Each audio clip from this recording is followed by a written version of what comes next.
Hey everyone, we are back here in our Surgeons Roundtable at Pure answering some common questions. And this one is for Dr. Wegerif. What's the benefit of a drainless tummy tuck versus the traditional tummy tuck?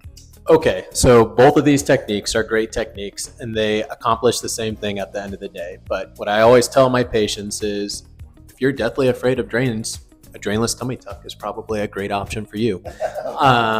Deadly. And that's really the biggest advantage. What are some of the other advantages?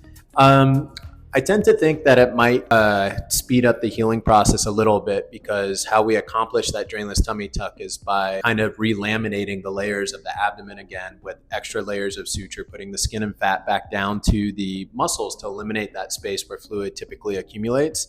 And I do think that helps speed up the healing process a little bit because there's less shearing forces of the flap from the abdominoplasty over those muscles, but the real advantage is no drains. All right, let's hear it.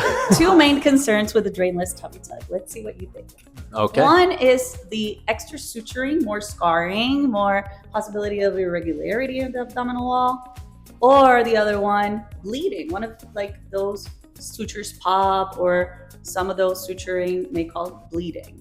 Yeah, so I've never had a hematoma from the drainless technique, and it is a valid concern if someone, especially if someone was to have a cold or something after surgery and be coughing a lot or something like that, it might stir it up.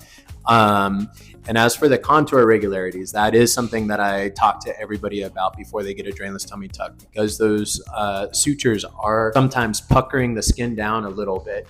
It's temporary though. I've never really had it where it's been a permanent problem. So it is something to expect in the early post-op period, but it smooths out with time as those sutures dissolve. Great. I mean, I think overall it's a great technique, and I've observed you do this, and it's a beautiful technique there. But there are some differences though, also in terms of like recovery, right? Like, what are the differences in terms of like what are the garments that they wear, the massages, when do they start them, what areas they can massage, and things like that? Yeah. So, we always, I think, collectively feel that garments and lymphatic massages are helpful for tummy tucks for either drainless or with drains, but specifically for the drainless tummy tuck, it's really important. I really recommend my patients get a minimum of 20 total massages. So those first 10 days, you want to get one almost on a daily basis. And then the second 10 can be spread out every second or third day, and definitely wearing the garments religiously to decrease the risk of seroma formation. Great. So remember, you're getting drainless tummy tuck. It's a commitment that you got to stick to after surgery. All right. Absolutely.